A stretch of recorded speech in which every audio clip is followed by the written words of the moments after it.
Hello Rebrand gang, we're doing something a little bit different today, which is called This Month in Logos. And basically I'm going to look at all of the logo news over the last month that's taken the design world by storm.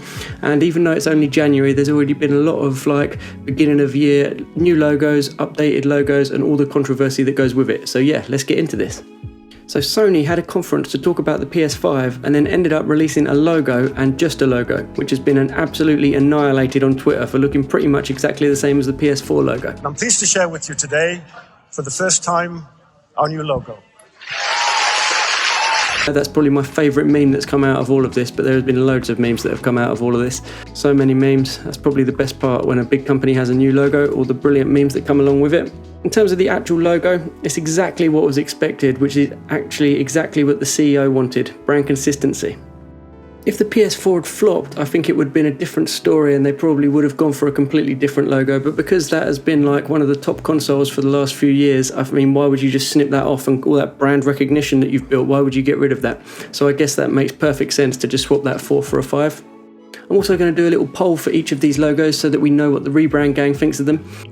So next up, it was Gucci, who have also made the news for their logo. They have changed their logo from this to this.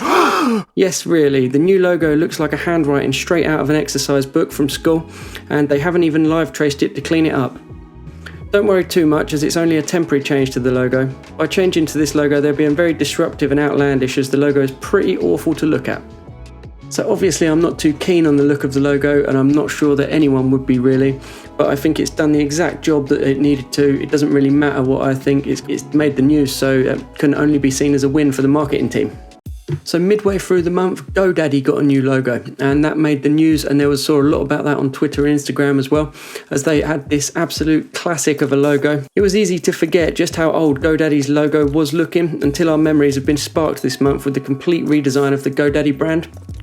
They've gone from this absolute masterpiece of 90s internet straight to the 2020 simplified style logo, which at least makes them look and feel more like a serious business.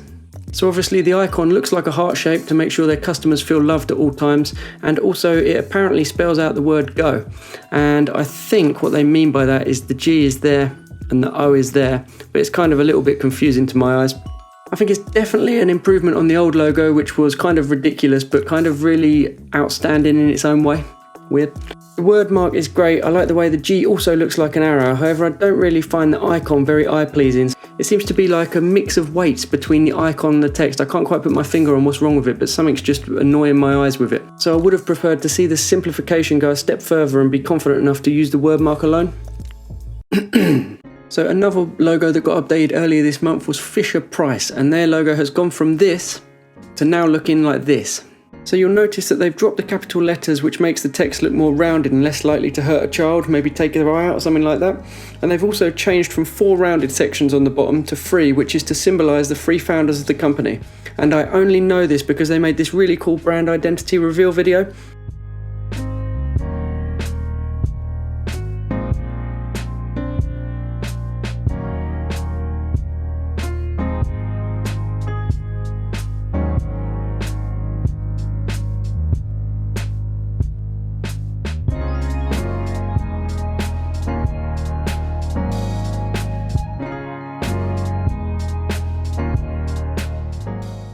That's enough of that, you get the idea.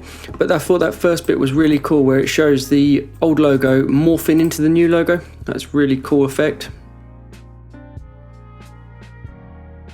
Well cool. And then did you notice the little ball, like the 4th ball that they've removed from the bottom there, gets bumped out the side? Well cool, bit of animation. I'll put the link to this webpage in my description. This is probably my favourite redesign of this month. The cool thing about this logo is that the majority of people will never even notice. It's a modernisation that will cause no recognition problems for the brand, and consumers will still feel safe buying the products from that trusted brand. So the last logo that we're going to look at today is the United States Space Force logo, which has made the news basically because it looks like the Star Trek logo, as you can see here. And you can see some obvious similarities here. The fact it's got stars, it's got this little swoosh, and it's got this rocket or whatever it is. But to be honest, where the colours are so different and the general art style so different and the fonts are so different, I mean, obviously there's similarities, but it doesn't look like a complete rip-off, even though maybe it is, I'm not sure. But it looks like on its own, if you just ignore this one, Looks like quite fitting and what you'd expect from a Space Force logo, so I think it's alright. Maybe I would feel differently if I actually watched Star Trek or something like that and was more ingrained into that whole culture, but it looks fine to me. Okay, so that's it for this month in logos, January 2020. Let's get the conversation started down in the comments by answering the question, what is your favourite redesign of this month and what is your least favourite?